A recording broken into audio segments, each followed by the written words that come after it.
पश्चिमी मोर्चे की लड़ाई की प्रमुख विशेषताओं में से एक कीचड़ था। वह अधिकारी सर्वव्यापी कीचड़ जिसके माध्यम से खंडहर लाइनें खोदी गई थीं और जिसमें लाखों पुरुषों ने अपनी जान गंवा दी। कीचड़ इतना शक्तिशाली था कि वह सबसे मजबूत सेनाओं की यात्रा और पूरे अभियानों को रोक सकता था। लेकिन यह सिर्फ एक तार्किक सिरदर्द से अधिक था। यह एक डरावना सपना था, एक अत्यधिक घुटन भरा, अनिवार्य डरावना सपना जिन्हें इस मुहिम से सामना करना पड़ रहा था। हम सभी को कीचड़ के बारे में पता है। हम सभी ने स्कूल में सीखा है कि इससे सेनाओं की गति धीमी हो सकती है, लेकिन यह उससे कहीं अधिक था। मेरा मानना है कि कीचड़ का दृश्य अधिकतर अनदेखा जाता है। इस वीडियो में हम नेपोलियन युद्धों से लेकर महायुद्ध तक की विभिन्न समयावधियों में सैन्य अभियानों में कीचड़ की भूमिका पर विचार करेंगे। सांख्यिकी को देखकर नहीं, बल्कि उन व्यक्तियों के शब्दों को सुनकर जिन्होंने इसे पहली बार सामना किया। क्योंकि जैसा कि यह विचार लग सकता है, जिस आतंक की मैं बात कर रहा हूं वह केवल उन्हीं लोगों द्वारा सचमुच समझा जा सकता है जो वहां थे। 1827 की सर्दियों में वर्जीनिया से हमारी यात्रा शुरू होगी, जहां संघ के सामान्य अम्ब्रोज बर्नसाइड रैपाहैनॉक नदी को पार करने का प्रयास कर रहे हैं। अब आप इस अभियान के सभी विवरणों को अपने समय अनुसार पढ़ सकते हैं। हमारे लक्ष्य के लिए बस यह समझ लें कि इसकी प्रगति को भारी वर्षा के कारण रोक दिया गया है। हम उस दुर्भाग्यपूर्ण अभियान मड मार्च को उठा रहे हैं जिसे युद्ध के वीरान जेसी बोमन यंग की पुस्तक what a boy saw in the army के शब्दों के माध्यम से प्रस्तुत किया गया है। वे कीचड़ में फंस गए थे। पूरे क्षेत्र का तला गिर गया था। कीचड़ वह नाम है जो चिपचिपे, दलदली, गाढ़े, अगम्य, अन्वेषित और अर्ध तरल पदार्थों की बिछावट का वर्णन करता है, जिसने सड़कों को भर दिया और उन्हें गहरी उदासीनता के स्वरूप में परिवर्तित कर दिया। वह सेना कीचड़ में फंस गई थी। पैदल सेना, तोपें, घोड़े और गाड़ियां दलदल में फंस गए। धुरी मिट्टी में गड़ गई। लोग मदद के लिए पुकार रहे थे, लेकिन कोई सक्षम नहीं था। 100,000 पुरुषों की सेना बेहोश हो गई थी, जैसे विद्रोही सेना ने उन्हें सोते समय बांध दिया हो। एक तोप गहरी, चिपचिपे, जेली सा कीचड़ में अटकी हुई है, जिसमें तेज बालू की धारा मिली हुई है। इसे बांधे हुए घोड़ों ने अपनी उद्विग्न और असमर्थ प्रयासों में खींचने की कोशिश की, पर वे कीचड़ में डूबते और अपने पेट में डूब गए। कुछ घोड़े कीचड़ में डूब गए, बाकी कुचल गए। वे हताशा के साथ खींचते हैं, दलदल में पैर रखने की कोशिश करते हैं और चालकों की आज्ञाओं का पालन करते हैं, जो उन्हें व्यर्थ रूप से कीचड़ की खाई से बाहर निकालने की कोशिश करते हैं। अब एक मजबूत रस्सी तोप से बांधी जाती है और 50 आदमी इसे खींचते हैं बिना किसी आगे के कदम उठाए। तोप हिलती नहीं है। 50 और आदमी जोड़े जाते हैं और 100 लोग कीचड़ से तोप को खींचने का प्रयास करते हैं, लेकिन वह हिलती नहीं है। एक और विभाजन आता है और 150 सैनिक मांसपेशी और दृढ़ता से चिल्ला और शाप देकर कीचड़ में अटक जाते हैं। वे तूफान, ओलों और तीव्र हवा से ठंडे होते हैं। राशन समाप्त होती है और वे अपने शिविरों से केवल 6 या 7 मील दूर होते हैं, जहां से उन्हें खाना मिल सकता है। हम इन सभी खातों को पढ़ते हैं तो ध्यान दें कि गवाहों ने कीचड़ की वस्तु का वर्णन करने के लिए कौन से शब्दों का चुनाव किया और इनमें से कितना समानता है। जेली जैसी गंदगी में अटके, अगाध अर्धतरल कीचड़ में अटके, चिपचिपा, अगाध, चिपचिपा, चूसने वाला, भयानक गहराई में खींचने वाला। इन सभी खातों को पढ़ने पर कई एक साथ मिलने लगते हैं, क्योंकि वे समान लगते हैं। अगर आपको लगता है कि मैं नाटकीय हो रहा हूं, तो चलिए एक पीढ़ी बाद के दूसरे स्रोत से एक उदाहरण देखते हैं। यह मद और खाकी नामक पुस्तक पहले विश्व युद्ध के एक योद्धा के अनुभवों पर आधारित है। सिर्फ जब आपने सर्दियों में फील्ड तोपखाने की बैटरी को हिलते हुए देखा हो, तभी आप समझ सकते हैं कि आगे बढ़ने में अच्छे मौसम का कितना महत्व होता है। आपको घोड़ों को देखना होगा जो कीचड़ में मेहनत कर रहे हैं। आपको उन अर्धनग्न लोगों को देखना होगा जो पसीना बहाते हुए विशेष रूप से व्हील घुमाने के लिए संघर्ष कर रहे हैं। आपको कीचड़ की चूसने वाली ध्वनि सुननी होगी जब वह अपनी पकड़ छोड़ता है। आपको ध्यान देना होगा कि यह सिर्फ एक हल्की गन की बैटरी है। इस विशेष भय के बारे में बात यह है कि यह किसी एक समय काल, किसी एक अभियान या युद्ध को पार करता है। यह सैन्य इतिहास के लिए लगभग सामान्य है, जब सेनाएं मिट्टी और पानी थे। उदाहरण के लिए क्राइमियन युद्ध में सेबास्तोपोल की घेराबंदी, जिसे अक्सर प्रथम विश्व युद्ध के शुरुआती रूप के रूप में देखा जाता है। खुदाई के नेटवर्क और उपयोग के कारण और भी भयानक हालात उत्पन्न हुए थे कठोर सर्दी के तूफानों के कारण।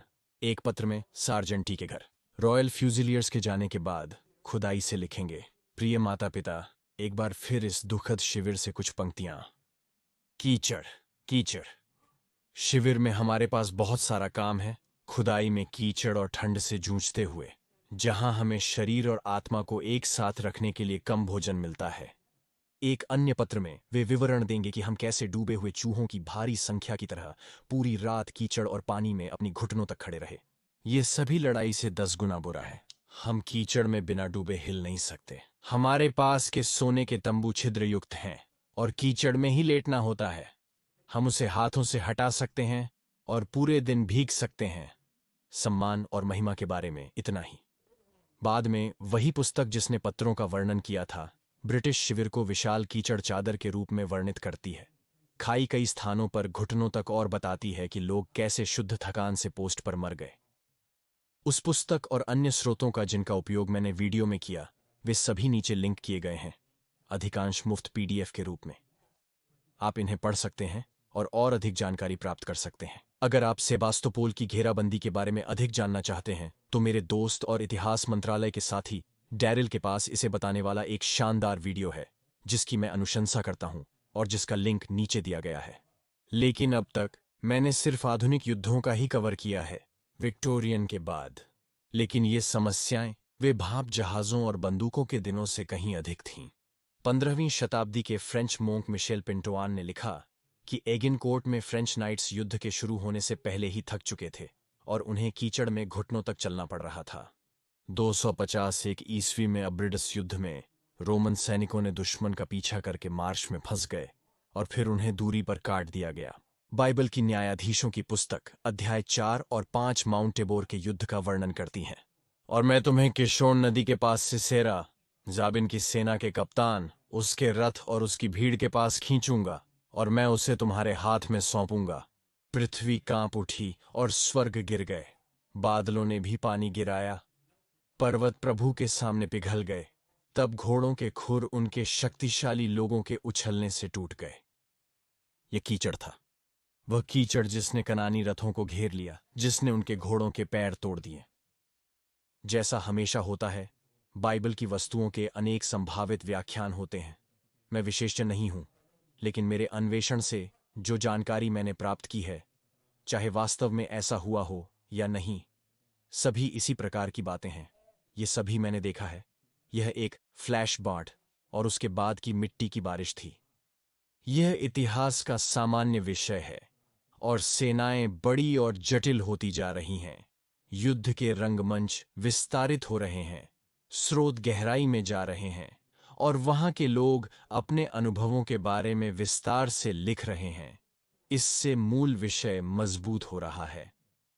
चलिए वापस जाते हैं उस क्षेत्र में जिसमें मैं ज्यादा परिचित हूं, ताकि मेरी सीमा न तोड़ूं। नेपोलियन युग में, जिसमें नेपोलियन ने उसे नफरत करना शुरू किया जिसे उन्होंने भगवान का 5वां तत्व माना था। सम्राट की युद्ध शैली अंततः तेज गति, प्रभावशाली संचार, तीव्र मनोवर और हमलों पर आधारित थी। लेकिन पोलैंड और रूस, पूर्वी यूरोप में यह हमेशा संभव नहीं होता। एक सैनिक जॉन रोचकोग, जिसका नाम मैं गलत उच्चारण कर सकता हूं, ने लिखा कि पुलतुस्क के परिवेश में सड़कें पानी और कीचड़ में डूब गई थीं। वह केवल तबाहकारियों और दफन घोड़ों को देखता है। सम्राट की 6 घोड़ों की गाड़ी सावधानी के बावजूद खतरनाक दलदल में उलट गई और अब एक घोड़े को सम्राट को इस जोखिम से बाहर ले आने के लिए गाड़ी के द्वार से ले जाना होगा। हमने देखा है कि कीचड़ कमांडर्स और पैदल चालकों के लिए कितनी परेशानी हो सकती है, लेकिन खतरनाक? वह सम्राट के लिए एक खतरनाक परिस्थिति से क्या मतलब है? खैर, उत्तर पहले ही संकेतित है, लेकिन कीचड़ सिर्फ आपूर्ति रेखाओं को बाधित कर सकता था। अगर यह सामग्री बंदूकों और गाड़ियों को निगलने में सक्षम थी, तो यह घोड़ों, खच्चरों और लोगों के साथ भी वही कर सकती थी। फिर हम इस वीडियो के प्रायोजक एक्स्ट्रा वॉलेट्स के बारे में अधिक जानेंगे। नमस्ते टिम्मी, हमने आपको काफी देर से नहीं देखा है। ब्रैंडन, सैनिक जीवन में मेरा अनुभव बेहतर रहा है। टिम्मी, जिंदगी कठिन हो सकती है और यह स्वीकार करना आवश्यक है कि कभी-कभी हम अटके हुए महसूस करते हैं। लेकिन मैंने पाया है कि जब मैं उदास होता हूं तो नया वॉलेट खरीदना मुझे अच्छा लगता है। ब्रैंडन, आप इस स्थिति की गंभीरता को मुझे लगता है समझ नहीं रहे। आपको पता है, वे मेरे सभी कार्ड, नकदी और सब कुछ सुंदर डिजाइनों के साथ कुशलतापूर्वक ले जा सकते हैं।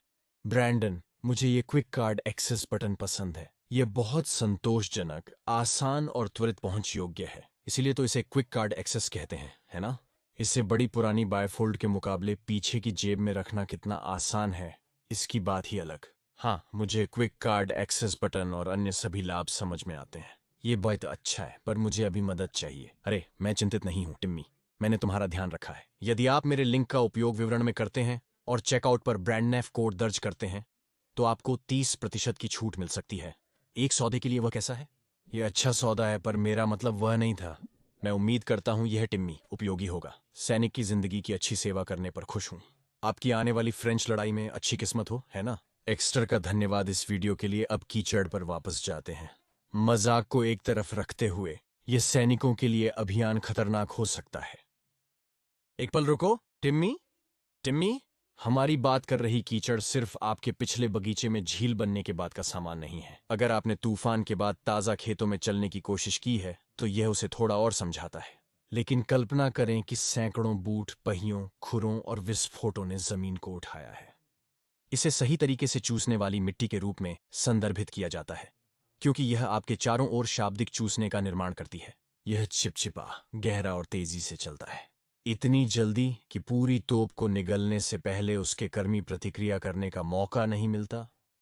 या बिल्कुल बदतर, बहुत बदतर।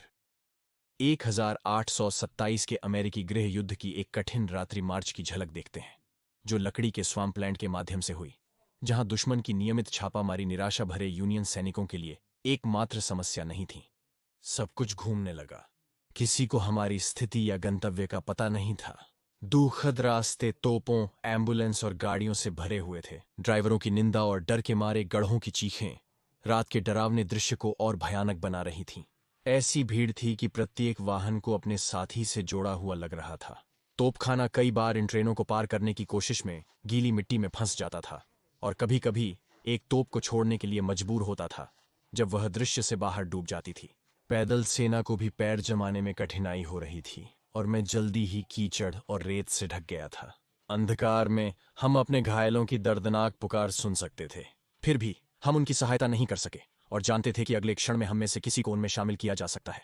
एक मार्शलैंड पूरी तोप को निगल सकता है तो एक व्यक्ति के साथ उसकी क्षमता पर विचार करें। दुर्भाग्यवश हमें इस पर सिद्धांत बनाने की आवश्यकता नहीं है। यह एक ऐसा घटनाक्रम है जिसके बारे में हमारे पास कई प्रमाणिक दस्तावेज हैं। उदाहरण स्वरूप, जॉर्ज रॉबर्ट ग्लेग ने 1812 की युद्ध में ब्रिटिश सेना के न्यू ऑर्लियंस के खिलाफ अभियान को एक विनाशकारी अभियान बताया, जिसमें सेना को आपूर्ति की कमी, भयानक मौसम, बीमारी और दुश्मन के हमलों का सामना करना पड़ा। खाता दुख और वंचन से भरा है, जिसमें ग्लेग ने वास्तव में एक अकेला मोजा खो दिया जब वह कीचड़ में गिरा और यह इतनी तेजी से नीचे खींच लिया कि वापस पाने में असमर्थ था। यह मूर्खतापूर्ण लग सकता है, लेकिन जब सेना का सामान बहुत पीछे हो तो उसे फ्रीजिंग कोल्ड मार्शलैंड में कुछ दिनों के लिए केवल एक मोजे के साथ आगे बढ़ना पड़ता है, क्योंकि वहां आग नहीं जला सकते थे जो दुश्मन को उनकी स्थिति की सूचना देती। यह उसके अपने शब्दों में अभियान के सबसे विनाशक परिणामों में से एक था, उसका वह मोजा कीचड़ में खोना। लेकिन वह उद्धरण जिसे मैं वास्तव में आपके साथ साझा करना चाहता हूं, उसका परिणाम अभी तक बहुत गहरा है, क्योंकि ग्लेग को केवल कपड़े का एक लेख से अधिक खोना पड़ेगा। सभी रास्ते के निशान पूरी तरह गायब हो गए थे। पहले चलने वालों के द्वारा नदी के पौधों को फाड़ दिया गया और डूब गया था, और दलदल स्वयं, जो पहले स्थिर फुटिंग प्रदान कर सकता था, कीचड़ में रोंद दिया गया था। परिणाम स्वरूप हर कदम हमें घुटनों तक डुबा देता था, और अक्सर उच्चतर भी। मार्च की एक रात थी। चांदनी का अभाव था और अत्यंत अंधकार था, जिसे बताया जा सकता है कि हमारे कदम चुनने या उनके पीछे जाने में कठिनाई थी, जो सुरक्षित थे और हमें बुला रहे थे। मैंने एक स्थान पर एक दुर्भाग्यशाली को धीरे धीरे डूबते और अंततः गायब होते देखा। मैंने उसकी बेचैनी और मदद की पुकार देखी और उसे बचाने के लिए दौड़ा, लेकिन जब मैंने दूसरा कदम बढ़ाया तब मैं एक दिवसीय रूप से सीने तक डूब गया। मैं खुद को दबने से कैसे बचाया ये नहीं बता सकता। मुझे कोई ठोस तल नहीं महसूस हुआ और धीरे धीरे मैं गहरा होता गया जब तक कीचड़ मेरे हाथों तक नहीं पहुंचा। सैनिक की मदद करने के बजाय, जिनका सिर्फ सिर और हाथ दिख रहे थे, मुझे अपने लिए सहायता मांगनी पड़ी। मुझे एक चमड़े की कैंटीन स्ट्रैप फेंकी गई जिसे मैंने पकड़ लिया और बाहर निकल गया। वहीं मेरे साथी अदृश्य हो गए। इसी तरह की घटनाओं के कारण ही मैं हर साल पॉपी पहनता हूं। स्मरण का अर्थ 20वीं शताब्दी के बाद से कहीं अधिक होता है। यदि आपका विचार है कि यह घटना केवल दक्षिणी संयुक्त राज्य अमेरिका के मार्शलैंड्स तक ही सीमित है, तो आइए फिर से यूरोप, नेपोलियन के दूसरे सिपाही की ओर चलते हैं। ध्यान दें, यह अगली उदाहरण आत्महत्या की संक्षिप्त उल्लेख करती है। पोलैंड में सड़कें सीमेंट से नहीं बनती। यह मुश्किल होता है कि उन्हें जंगलों में खोजना पड़ता है। सर्दियों में जब फ्रांसीसी सेना देश के हर दिशा में चर्चा कर रही थी, हमें उन मिट्टी के समुद्रों का सामना करना पड़ा जिन्हें पार करना असंभव था। पोल्टस्क की कीचड़ दुर्भाग्यवश प्रसिद्ध हो गई है। सवार अपने घोड़ों के साथ इसमें डूबे हैं। लोगों को अपने दिमाग को हार मानते और उम्मीद खो देते हुए देखा गया है। और बेशक 100 वर्ष बाद सेनाएं अभी भी इन्हीं समस्याओं से और बदतर से निपट रही थीं। वास्तव में अनगिनत मामले हैं जहां पुरुष घायल या अन्यथा पश्चिमी मोर्चे पर कीचड़ में डूब गए, या उन्हें उस भाग्य से बचाने के लिए उनके खुद के साथियों द्वारा दया के लिए गोली मार दी गई। धीरे धीरे घुटन और संकोच की मौत से बेहतर एक गोली है। सर विलियम बीच थॉमस ने अपनी पुस्तक ब्रिटिश के साथ सोम में कीचड़ में युद्ध की स्थिति का वर्णन किया है।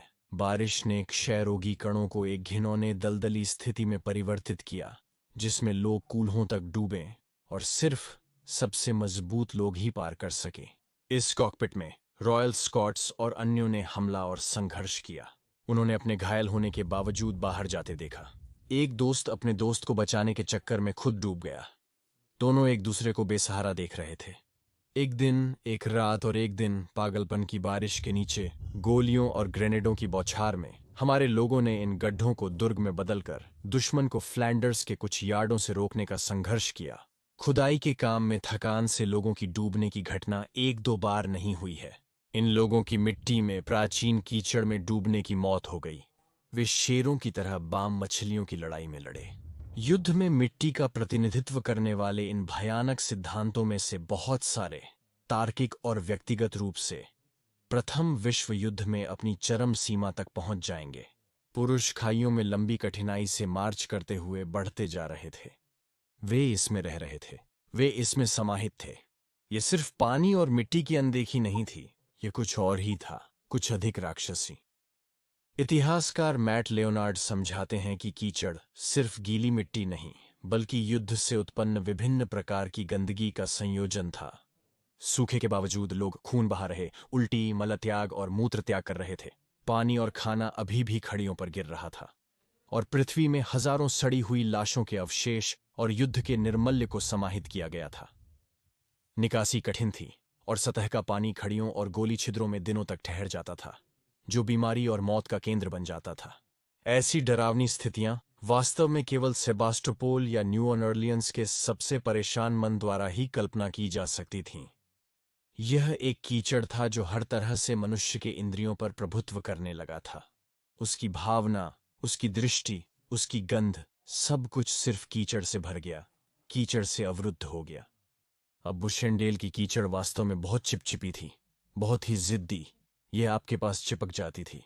आपकी पट्टियां सिर्फ ठोस कीचड़ नहीं थीं, बल्कि आपके शरीर के हर हिस्से में चिपक जाती थीं। यह आपकी गति को धीमा कर देती और पतलून के निचले हिस्से में घुस जाती थी। आप कीचड़ से ढके हुए थे, और वहां जो कीचड़ था वह तरल नहीं था, वह दलिया नहीं था। यह एक अजीब प्रकार का चूसने वाला कीचड़ था, क्योंकि जब आप अपने बोझ के साथ इस ट्रैक से बाहर निकलते थे, तो यह आपको खींचता था, जैसे कि तेज रेत नहीं, बल्कि एक असली दानव जो आपको चूसता था। महायुद्ध के खाते में मैंने देखा है कि कीचड़ को जीवित सत्ता, दानव या जानवर के रूप में वर्णन करना एक सामान्य रुझान है। मुझे लगता है यह कठिन है कि वास्तव में एक व्यक्ति कैसे इस पृथ्वी द्वारा आसानी से निगल लिया जा सकता है। शाब्दिक रूप से बात करें तो मुझे लगता है ये वही चीज है जिसे केवल वही लोग सचमुच समझ सकते हैं जो वहां थे। यह एक डरावना सपना था, क्योंकि आपके पास केवल कुछ बतख के बोर्ड एक के बगल में एक थे और इसके दोनों ओर करीब 10 फीट की कीचड़ थी, जिसमें टैंक का शीर्ष यहां वहां निकल रहा था। यदि आप गिर गए तो आपको बाहर निकालने के लिए ट्रैक्शन इंजन की जरूरत पड़ती थी, क्योंकि कीचड़ बहुत गहरी थी। कुछ लोग बतख के बोर्ड से फिसले और उन्हें धीरे धीरे इंच ब इंच बाहर निकालने में साथियों की जरूरत पड़ी। कई सैनिक इस बात का बहुत अच्छी तरह से जागरूक थे कि इन परिस्थितियों का वर्णन करना उन्होंने अनुभव किए बिना लोगों के लिए असंभव था। उदाहरण के लिए हम सभी देख रहे हैं, मैं निश्चित रूप से आशा करता हूं। और जैसे जैसे सेना ने घरेलू मोर्चे पर आलोचना और यहां तक कि अच्छी नीयत वाले नागरिकों से भी निपटा, वह गलतफहमी ताजगी से घाव खोल सकती है, ये छोटें खोल सकता है। मुद्द और खाकी की ओर फिर से लौटते हुए, लेखक के पास घर लौटने और दूसरों की राय के साथ निपटने के विशेष गतिविधि के बारे में कहने के लिए बहुत कुछ है। जो क्या हो रहा था इंग्लैंड में युद्ध पुस्तकों, जेपलिन छापामारी की तस्वीरों और भीड़ भरे अस्पतालों के अनुभव से जो लोग वापस आए, उन्होंने समझा कि उन्हें युद्ध के बारे में सब कुछ पता है। उन्हें खड़ियों में जीवन के बारे में अभी भी कम जानकारी है और वे आनंदित रूप से अज्ञान हैं। उन्हें कीचड़ का ज्ञान नहीं है। उन्होंने नेपोलियन के चौथे सिद्धांत के बारे में पढ़ा। उन्होंने फ्लैंडर्स और फ्रांस के कीचड़ का विवरण सुना है। उन्होंने खुदाई की गई खड़ियों में डूबने की कहानियों पर संदेह जताया है। बारिश की रातों में सड़कों पर घर की ओर बहते हुए वे वहां के सैनिकों के लिए क्षणिक दया का विचार करते हैं। लेकिन उन्होंने कभी कीचड़ का अर्थ नहीं समझा, क्योंकि कोई फोटोग्राफ इसकी गहराई को नहीं बता सकता और न ही एक जॉर्ज या विक्टर ह्यूगो की कलम इसका उचित विचार दे सकती। लेखक के अनुसार कीचड़ अनंत था, एक सर्वव्यापी चिपचिपी वस्तु, जैसे कि खाइयों के निवासियों के लिए अन्य लोगों की भयानकता का एक काला देवता। वह जारी रखते हैं, स्विट्जरलैंड से समुद्र तक फैली चिपचिपी मिल्की सतह मशीन गन की आग या हवा के माध्यम से नीचे घुमावदार बम जो आते हैं से सामना करना बहुत खराब है। ये तुषार और वर्षा से अधिक भयानक है। आप अपने पैर तक कीचड़ नहीं ठोक सकते जो छलनी ठंड को दूर करती है। यह आपके हाथों, चेहरे और कपड़ों से दूर नहीं रह सकता। खाई में बूट सुखाने का कोई विकल्प नहीं है। आपको अपनी तरह ही लेटना होगा। और अक्सर आप भाग्यशाली होते हैं यदि आपके पास 2 खाली रेत के बैग हों जो आपको दलदल की ठंडी से बचा सकते हैं। यह हमारे इंग्लैंड का कीचड़ नहीं है।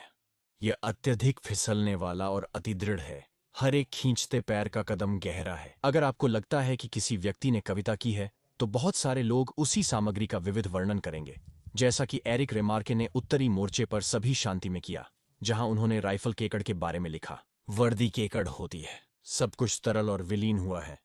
पृथ्वी एक भिगी हुई तेलीय द्रव्यमान है। हमारे हाथ पृथ्वी, शरीर मिट्टी और आंखें वर्षा के तालाब हैं। जीवित होने का आभास नहीं होता। या सेना के सर्जन रॉबर्ट बर्थोल्ड, मील के बाद मील पृथ्वी काली, गंदी और सड़ी हुई जैसे मल की समुद्री लहर फैली हुई थी। यह एक विशाल रद्दी थी और इसमें बिखरे हुए या कीचड़ में डूबे हुए लोगों, घोड़ों और गधों के सड़े हुए शरीर थे। ऐसी सामग्री से बना वीरान विस्तार जितनी दूर नजर जा सकती थी, वहां तक फैला हुआ था। मेरा विश्वास है कि एक फ्रांसीसी अखबार ने कीचड़ को एक भयानक अष्टपादी प्राणी के रूप में वर्णित किया, जो सैनिकों को अपनी विषैली लार से मार और आकर्षित करता था, फिर उन्हें अंधा करके घेर लेता और अंत में दफना देता था। लोग कीचड़ से भी मरते हैं जैसे वे गोलियों से मरते हैं, और यह और भी भयानक होता है, जैसा कि अखबार लिखेगा। और अंततः हम कीचड़ और खाकी की ओर लौटेंगे, उस व्यक्ति की ओर जो भयानकताओं से परिचित है, शब्द जिन्हें हम सभी को सैन्य इतिहास के छात्र के रूप में याद रखना चाहिए। फिर भी ये कीचड़ सबसे बड़ा दुश्मन है। अगर हम उतनी तेजी से नहीं बढ़ रहे हैं जितनी आप चाहते हैं, तो इसकी जिम्मेदारी कीचड़ ही है, न कि खराब संगठन या जर्मन कौशल।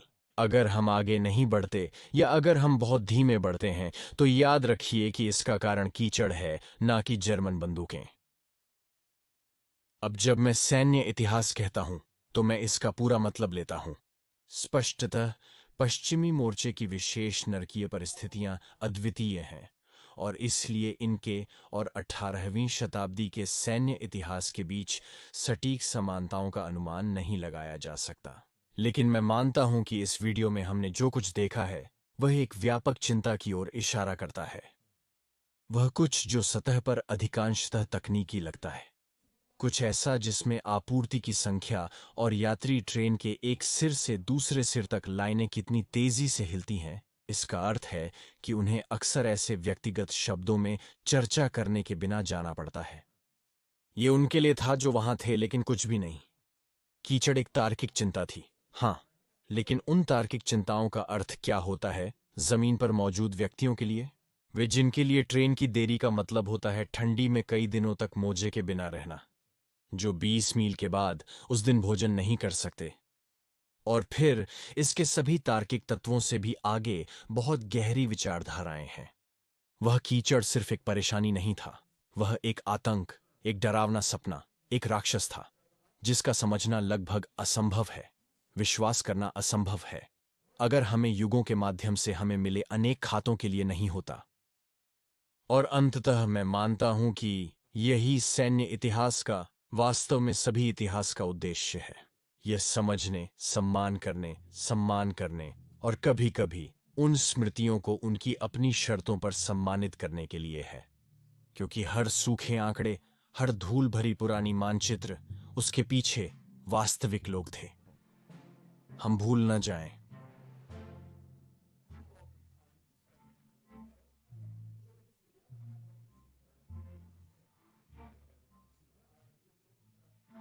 आपने शायद एक टिप्पणी में अपनी राय रखी होगी, और यदि आप मेरी सहायता करने में रुचि रखते हैं तो आप मेरे पेट्रियन, को-फाई या यूट्यूब सदस्य बन सकते हैं। ये सारे विकल्प मेरी सहायता करते हैं क्योंकि यूट्यूब उत्तम भुगतान नहीं करता। आपके समर्थन, उदारता और सब कुछ के लिए धन्यवाद। और बिल्कुल, अगले समय तक मैं हूं और मैं आपका सबसे विनम्र और आज्ञाकारी सेवक रहूंगा।